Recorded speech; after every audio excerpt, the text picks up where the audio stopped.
আসসালামু আলাইকুম। তো আপনার হচ্ছে সিঙ্গাপুরে যাওয়ার জন্য অনেকেই হচ্ছে অনেক জায়গায় স্কিল করেন, বা কোথায় যে স্কিল করবেন, বা আনস্কিলে গেলে কেমন হয়, ওইসব বিষয় আজকে আলোচনা করব। আনস্কিলে গেলে অনেক সময় বা বেশিরভাগ সময় দেখা যায় যে 2 বছর পর চলে এসে আবার যেতে হয় নতুন করে।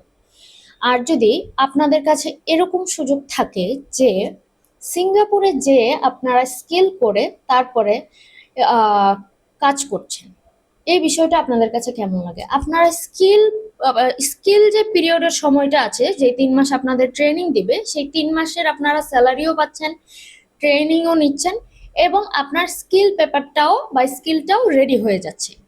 তো সেক্ষেত্রে আপনাদের জন্য এটা কিন্তু বেস্ট সুযোগ হতে পারে। এখানে আপনাদের স্যালারিও মোটামুটি ভালো রেঞ্জের থাকে।